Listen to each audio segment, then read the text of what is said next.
আজকে আমরা আলোচনা করব ক্লাস 12-এর ফার্স্ট সেমিস্টারে স্বাস্থ্য ও স্বাস্থ্যবিধানের আধুনিক ধারণা সম্পর্কে। দেখো, স্বাস্থ্য ও স্বাস্থ্যবিধান এর একটা আধুনিক ধারণা আছে। তাহলে সবার আগে জানতে হবে আমাদের স্বাস্থ্য সম্পর্কে ধারণা। তাহলে স্বাস্থ্য কি? আমরা স্বাস্থ্য মানে শুধুমাত্র মনে করতে পারি না যে রোগমুক্ত দেহ বা শারীরিকভাবে শক্তিশালী এরকম কোনো বিষয়।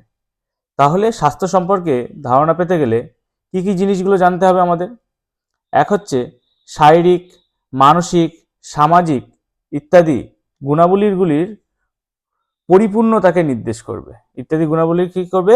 পরিপূর্ণতা নির্দেশ করবে। অর্থাৎ এখান থেকে বোঝা যাচ্ছে যে শারীরিকভাবে সুস্থ হতে হবে, মানসিকভাবে সুস্থ হতে হবে, সামাজিকভাবেও সুস্থ হতে হবে। তবেই তার স্বাস্থ্য বলা হবে যে সম্পূর্ণ স্বাস্থ্য বা স্বাস্থ্যবান সে ব্যক্তিটা। অতএব এর থেকে আমরা দেখো 1948 সালে 7ই এপ্রিল বিশ্ব স্বাস্থ্য সংস্থা প্রতিষ্ঠিত হয়েছিল। কি হয়েছিল? এখান থেকে প্রশ্ন আসবে কি 1948 সালে 7ই এপ্রিল বিশ্ব স্বাস্থ্য সংস্থা প্রতিষ্ঠিত হয়।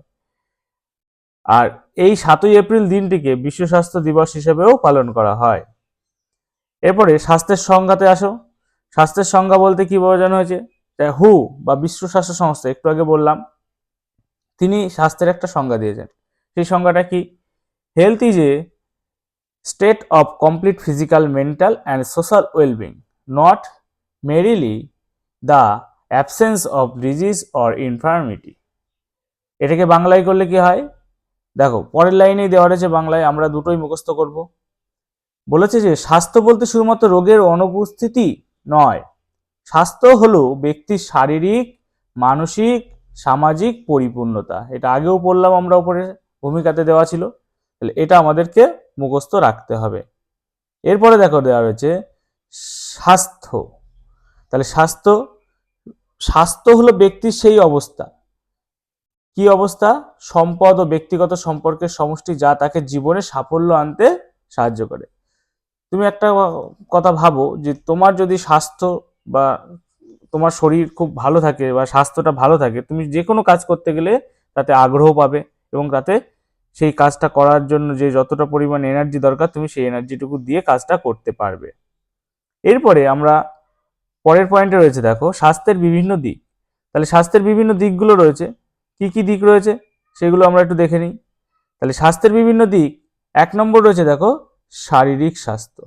তাহলে শারীরিক স্বাস্থ্য কি? আমরা বিভিন্ন দিক বলেছি, তার 1 নম্বরে রয়েছে শারীরিক স্বাস্থ্য, 2 নম্বরে দেখো মানসিক রয়েছে, এরকম পরপর 6টা ভাগ দেওয়া আছে তোমাদের। তাহলে শারীরিক স্বাস্থ্য কি? শারীরিকভাবে সুস্থ বা রোগমুক্ত জীবন।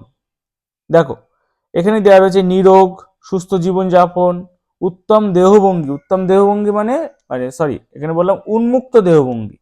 উন্মুক্ত দেহভঙ্গি মানে দেহভঙ্গি সঠিকভাবে, আমরা যে চলাফেরা হাঁটাচলা করি এগুলো সঠিকভাবে করতে হবে বা সঠিক পদ্ধতিতে করতে হবে, এটাকেই বলা হচ্ছে যে উন্মুক্ত দেহভঙ্গি।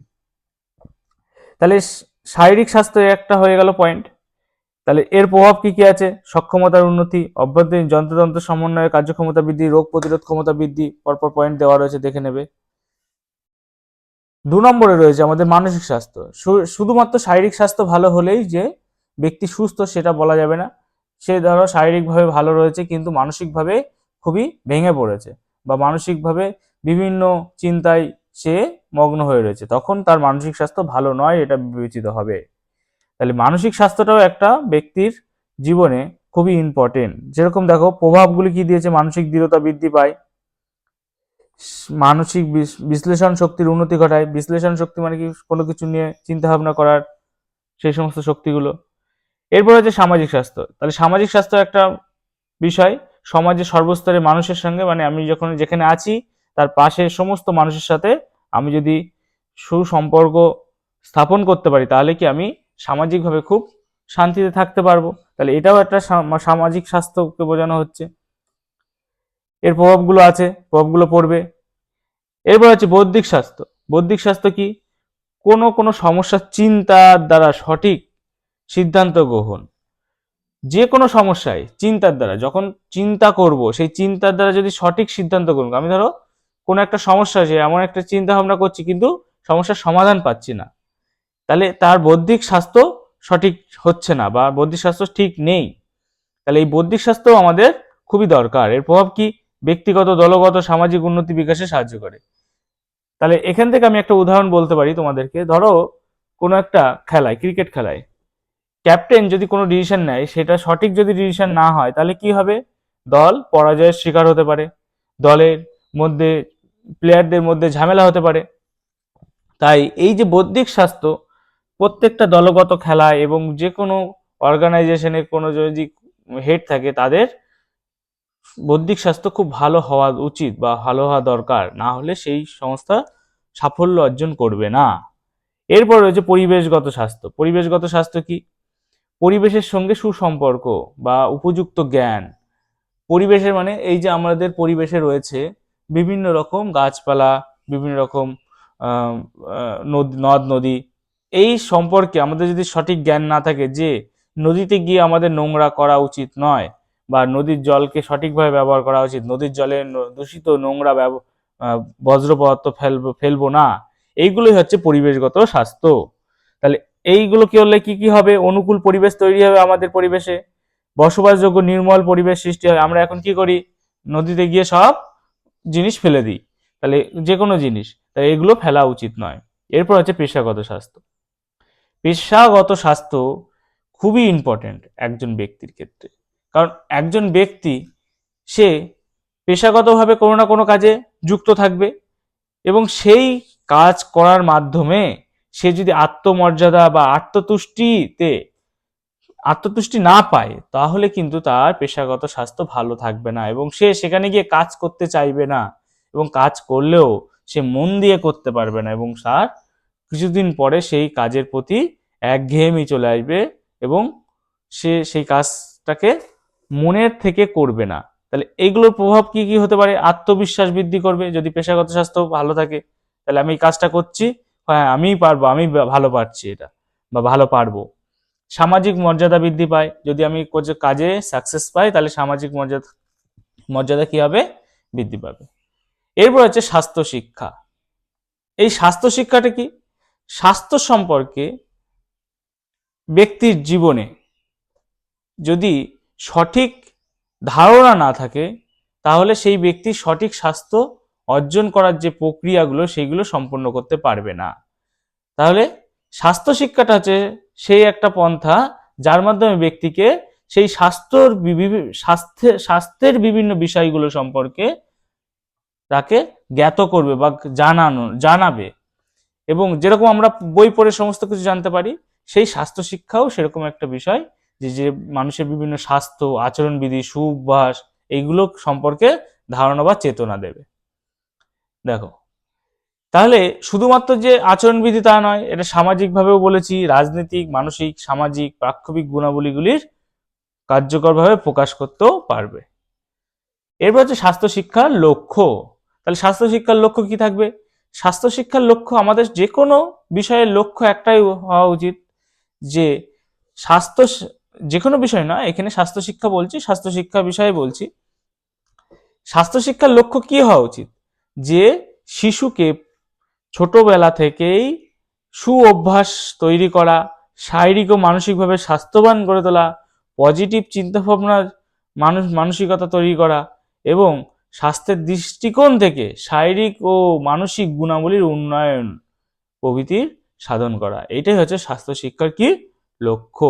তাহলে তোমাদের এখানে লেখা আছে, দেখবে এই পয়েন্টগুলোতে স্বাস্থ্য শিক্ষার লক্ষ্য কি, এগুলো পড়ে নেবে, কারণ এখানে শর্ট কোশ্চেন দিতে পারে, এবং অ্যাসারশন রিজন থেকেও তোমাদের কোশ্চেন হয়, শুধুমাত্র মাল্টিপল চয়েস হয় না।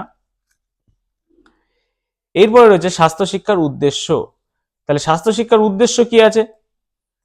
শুধু পয়েন্টগুলো পড়লে তোমাদের হয়ে যাবে, বেশি পড়া লাগবে না, কারণ তোমাদের মাল্টিপল চয়েস। তাহলে স্বাস্থ্য শিক্ষা পাঠের উদ্দেশ্য বহুমুখী। বহুমুখী মানে কি?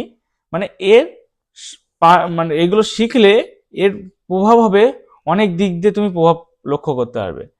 1 নম্বর হচ্ছে শিক্ষার্থীদের স্বাস্থ্য শিক্ষা পাঠনের উদ্দেশ্য হলো স্বাস্থ্য সম্পর্কে সচেতন করে তোলা, সবচেয়ে বড় পয়েন্ট।